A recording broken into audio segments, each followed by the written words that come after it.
నమస్తే welcome to of the record నేను సింధు నా దారి రహదారి better don't come in my way super star Rajinikanth చెప్పిన ఈ డైలాగ్ ఎంత ఫేమస్ అయ్యిందో ప్రత్యేకంగా చెప్పాల్సిన పని లేదు సరిగ్గా ఆ ఎమ్మెల్యే దారి కూడా ఇలానే ఉంటుంది చూసేందుకు మనిషి గంభీరంగా ఉంటారు మాట కూడా కాస్త ఘాటుగానే ఉంటుంది కానీ మనసు మాత్రం వేరే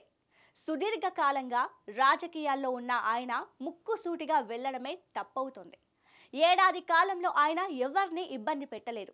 ప్రత్యర్థులపై కక్ష సాధింపులు కూడా లేవు మరి అలాంటి వ్యక్తిపై కుట్రలు జరుగుతున్నాయా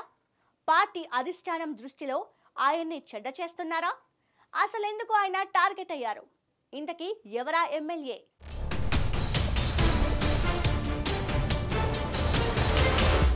రాజకీయాల్లో ఉన్నవారు ముందు మాత్రమే చూడకూడదు చుట్టూ ఏం జరుగుతుందో చూడాలి లేదంటే ఎప్పుడు ఏ బాణం వచ్చి గుచ్చుకుంటుందో ఎవరికి తెలియదు ప్రస్తుతం గుంతకల్లు ఎమ్మెల్యే గుమ్మనూరు జయరాం పరిస్థితి కూడా అలానే కనిపిస్తోంది గుమ్మనూరు స్వతహాగా ఉన్న స్వభావానికి ఇప్పుడు ఆయన ఎదుర్కొంటున్న విమర్శలకు అస్సలు సంబంధం లేకుండా కనిపిస్తోంది గుమ్మనూరు జయరాం గురించి రాయలసీమ ప్రాంతంలో చాలా కీలక నేత 2011లో తెలుగుదేశం నుంచి ఆయన రాజకీయ అరంగేట్రం చేశారు మొదట తెలుగుదేశం ఎంపీటీసీగా పోటీ చేసి ఓడిపోయారు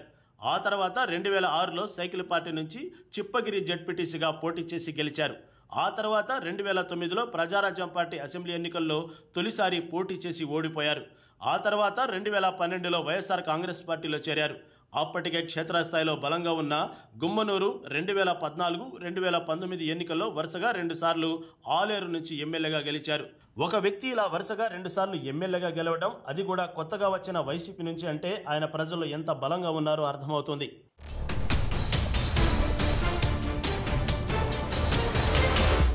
వైసీపీ హయాంలో 5 ఏళ్ల పాటు మంత్రిగా ఉన్న ఆయన తనకిచ్చిన శాఖల్లో సమర్థవంతంగానే పనిచేశారు ఎక్కడా వివాదాలకు పోకుండా తన పనేదో తాను చేసుకుంటూ వెళ్లారు గుమ్మనూరు మొదటి నుంచి తనకంటే తనని నమ్ముకున్న వారి కోసమే ఎక్కువగా నిలిచేవారు అందుకే ఆయన ఈ స్థాయికి వచ్చారు కానీ వైసీపీలో ఆయనకు వ్యతిరేకంగా జరుగుతున్న పరిణామాలను జీర్ణించుకోలేకపోయారు ఆయనకు వ్యతిరేకంగా ఉన్న చిప్పగిరి జెడ్పీటీసీ విరూపాక్షి వర్గాన్ని వ్యూహాత్మకంగా ప్రోత్సహించడం ఆయనకు ఏమాత్రం నచ్చలేదు పైగా ఆయన్ని అక్కడి నుంచి తప్పించాలనే కుట్రను జీర్ణించుకోలేకపోయారు అలానే పార్టీ అవలంబిస్తున్న విధానాలతో విసిగిపోయిన ఆయన 2024 ఎన్నికల ముందు తెలుగుదేశం పార్టీలో చేరారు తనను ఎక్కడి నుంచి పోటీ చేయమన్నా చేస్తానని తనకు ఎలాంటి పదవులు లేకపోయినా సరే అన్నట్టుగా ఆయన టీడీపీలోకి వచ్చారు అయితే అధిష్టానం ఆయన తన సొంత నియోజకవర్గం పక్కనే ఉన్న గుంతకల్లు నుంచి పోటీ చేయాలని అవకాశం కల్పించింది దీంతో ఆయన మరో మాట మాట్లాడకుండా గుంతకల్లు నుంచి రంగంలోకి దిగారు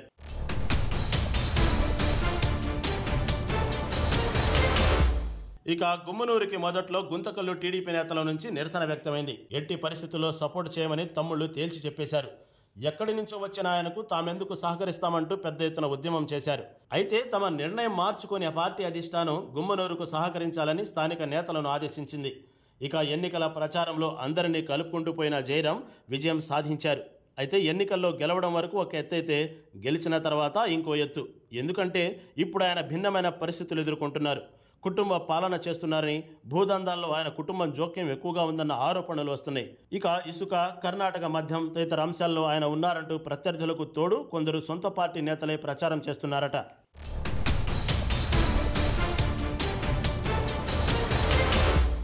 వాస్తవంగా కూటమి ప్రభుత్వంలో చాలా మంది ఎమ్మెల్యేలపై ఇలాంటి ఆరోపణలు వచ్చాయి కానీ వారు ఎప్పటికప్పుడు వాటిని ఖండిస్తూ వస్తున్నారు అయితే గుమ్మనూరు జయరాం మాత్రం ఇవేమీ పట్టించుకోవట్లేదు అదేమంటే ప్రజలకు మేలు చేస్తున్నప్పుడు వివరణ ఇచ్చుకోవాల్సిన అవసరం ఏంటన్నది ఆయన భావించిన ప్రచారం ఎక్కువ కావడంతో స్పందించారు జయరాం తన కుటుంబం మీద ఆరోపణలు చేస్తున్న వారు వాటికి ఆధారాలు చూపాలని సవాల్ విసిరారు అయితే ఇప్పటిదాకా ఎవరు నోరు మెదపలేదట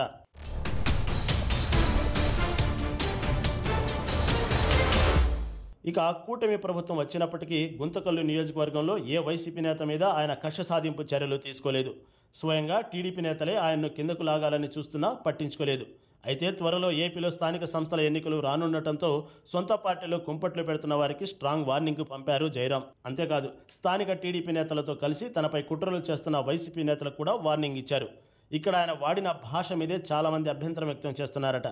అయితే కావాలనే జయరాం మీద కొందరు పనిగట్టుకుని తప్పుడు ప్రచారం చేసి టీడీపీ అధిష్టానం దగ్గర చెడ్డ పేరు తేవడానికి ప్రయత్నిస్తున్నట్లు గుంతకల్లు నియోజకవర్గంలో ఓ టాక్ నడుస్తుంది మొత్తానికి ఈ వ్యవహారాన్ని జయరాం ఎలా డీల్ చేస్తారన్నది రానున్న రోజుల్లో చూడాలి